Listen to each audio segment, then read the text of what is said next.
What if language isn't something humans invented, but something we discovered? Something alien? In the tryptamine ecstasy, glossolalia becomes an actual experience of the Logos speaking through you. Welcome back to the Mystery School, Day 3. Tonight, we unlock what McKenna called the alien voice, the primordial language that speaks creation into existence. This isn't speaking in tongues as religion knows it. This is xenoglossy, the language of the other. By the end of this session, sounds will pour from you that you've never made before. And in those sounds, messages, intelligence, the voice of the Logos itself. Peru, 1983. McKenna is deep in an ayahuasca ceremony when it happens. His mouth opens and out comes something impossible, not Spanish, not English, not any human language, but undeniably language. The shamans nod knowingly. They call it Íkaro, the spirit songs. But McKenna realizes it's bigger than that. This is the ear language, the tongue spoken before Babel, the linguistic DNA of reality itself. He spent years mapping this phenomenon. What triggers it? Can it be accessed without psychedelics? What is it trying to say? Here's what he discovered. The alien voice isn't alien at all. It's the oldest part of us, the part that named the world into being. And tonight, we're going to remember how to speak it. As McKenna said, language is alive. It's an organism, and it wants to evolve through us. Here's where it gets weird and real. Neuroscientists studying glossolalia found something shocking. When people speak in tongues, Broca's area, the brain's language center, goes quiet. But other regions light up. Ancient regions, pre-mammalian regions. McKenna's theory? We're accessing a linguistic structure that predates human language, a meta-language, the operating system that language runs on. Think about it. Every human language shares certain features, nouns, verbs, subjects, objects. Why? McKenna believed it's because they're all based on this deeper template, this alien architecture. And here's the kicker. When you speak this proto-language, you're not just making sounds. You're participating in the same process that creates reality. You're speaking the way atoms speak to become molecules, the way DNA speaks to become life. Wild? Yes. But after tonight, you'll have your own evidence. McKenna's preparation for Xenoglossy was specific, almost ritualistic. First, we prepare the instrument, your voice. Stand if you can. Sitting is fine, but standing opens the channel more fully. Roll your shoulders back. McKenna said, the alien voice needs space. Don't cage it in a collapsed chest. Now, the awakening breath. This isn't normal breathing. This is charging your vocal cords with intention. Breathe in through your nose, imagining you're drawing breath from the base of your spine, up, to the crown of your head.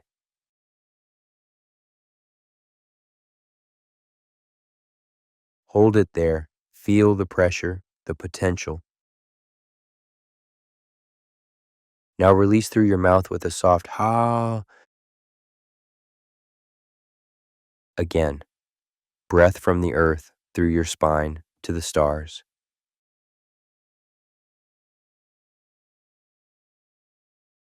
Hold at the crown, let it pressurize. Release. Ha. One more time. This time, as you exhale, let your voice awaken. Any sound, just let it come.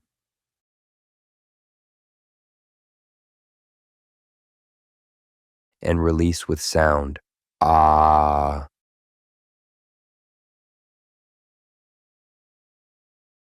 Good. The channel is opening. Now McKenna's vocal awakening sequence. We start with familiar sounds, then let them mutate. Begin humming, but not a melody, a drone. Find the frequency where your skull vibrates. Mmm.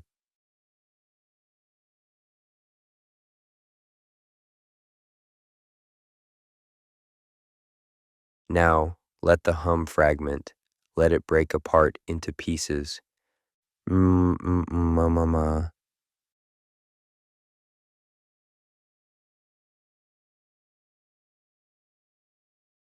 Good. Now let those fragments become more complex. Let your tongue dance. Malakanasara.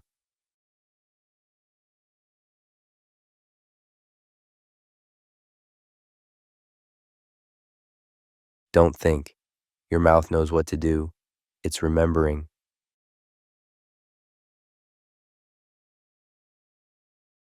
Now add consonants, sharp ones, clicks, populations, ketakapateketic.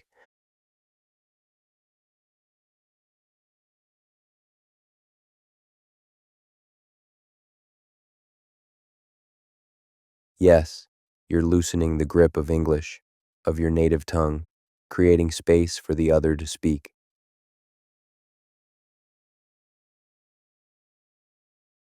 McKenna said, "You have to become linguistically promiscuous, ready to mate with any sound that wants to emerge." Now we go deeper. This is where it gets strange, where you might surprise yourself. Close your eyes. Imagine you're an antenna, broadcasting and receiving simultaneously. Begin making sounds that have no meaning, not gibberish, that's random. This is structured strangeness. Let patterns emerge. I'll demonstrate, then you follow. Zektarion velektara, simbi ot ek ravel on.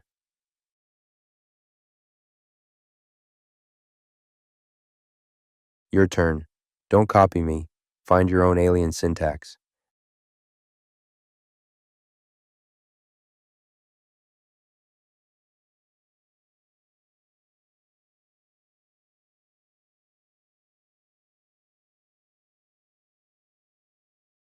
Good.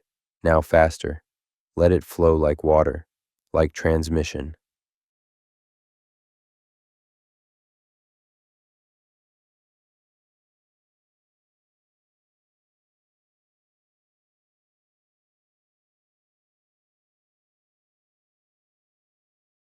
Notice, your mouth is making sounds you've never made, combinations that don't exist in any language you know. This is the alien voice awakening.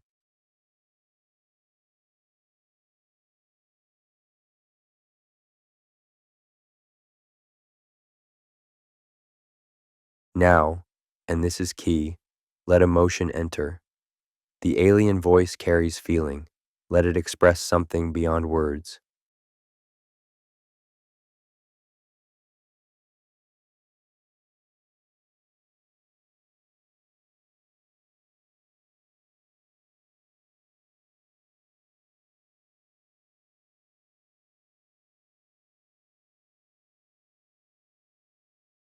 Some of you are feeling it now, the moment when you stop speaking and it starts speaking through you. Don't fight it, write it.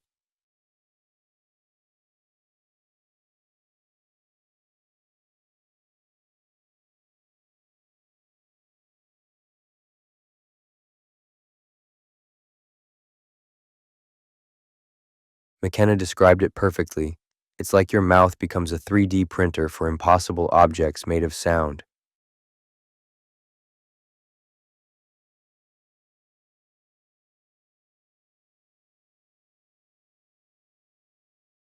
Let it get weirder.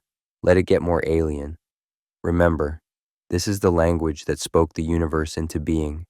It's supposed to be strange.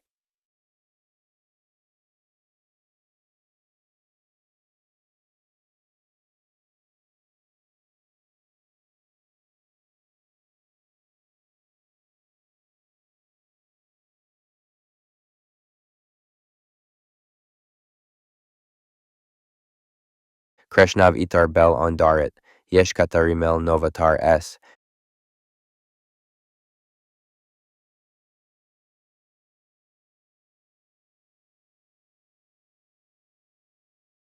Beautiful. You're no longer speaking, you're being spoken through. Now McKenna's most advanced technique, letting the alien voice carry actual information. As you continue these sounds, hold a question in your mind, not with words, just the feeling of the question, something you need to know. Let the xenoglossy respond to that question. not with meaning you understand, yet, but with sounds that carry the answer's frequency.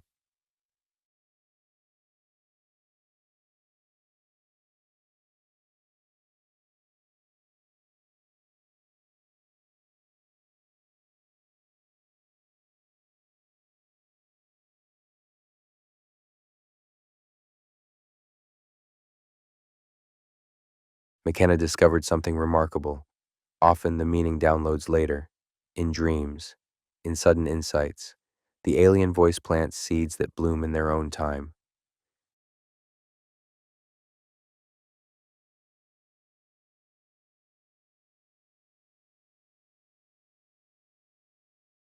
Continue speaking, but now, listen to yourself as if you're hearing a foreign language you're starting to understand. What patterns repeat? What sounds feel significant?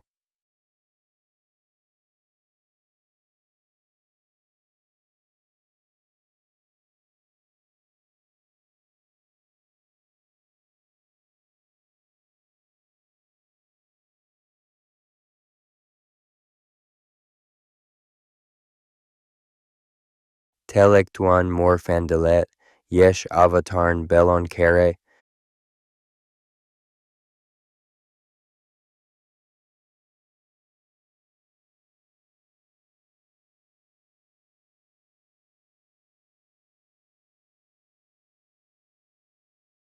Yes, some of you are starting to hear it, the structure beneath the strangeness, the grammar of the ineffable.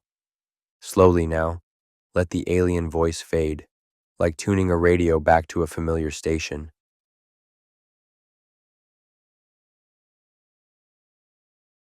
Let the sounds become simpler, returning to human phonemes. Ma, la, ka, na.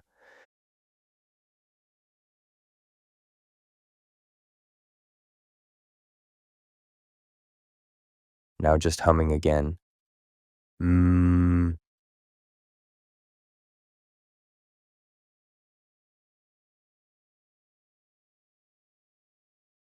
And finally, silence.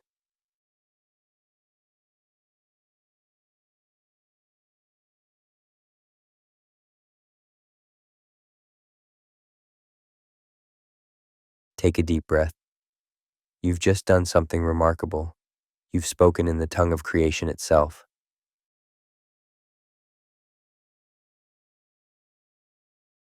McKenna's integration protocol. For the next 24 hours, you might find strange sounds wanting to emerge. Let them. In the shower, while walking, before sleep. Keep a voice recorder handy. McKenna found that reviewing Xenoglossy sessions later often revealed patterns, messages, even prophecies he couldn't hear in the moment.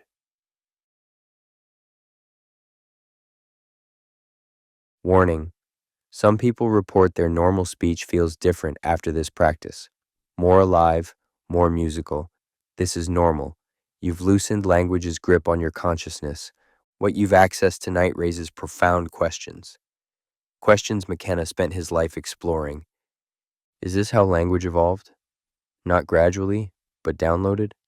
A gift from somewhere else? Why do all human babies babble in glossolalia before learning their native tongue? What are they trying to tell us?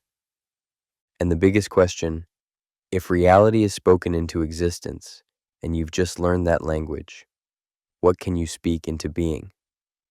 McKenna believed we're on the verge of a linguistic revolution, that the alien voice is trying to upgrade human language, to give us words for experiences we can't yet describe. You're part of that revolution now. Tomorrow, day 4, boundary dissolution breathwork. McKenna discovered specific breathing patterns that dissolve the barriers between self and cosmos. No substances needed, just breath, rhythm, and the courage to let go. He said, the boundary between you and the universe, it's made of breath. Change the breath, dissolve the boundary. Until tomorrow, Xenoglossic explorers, may the alien voice speak through your dreams tonight.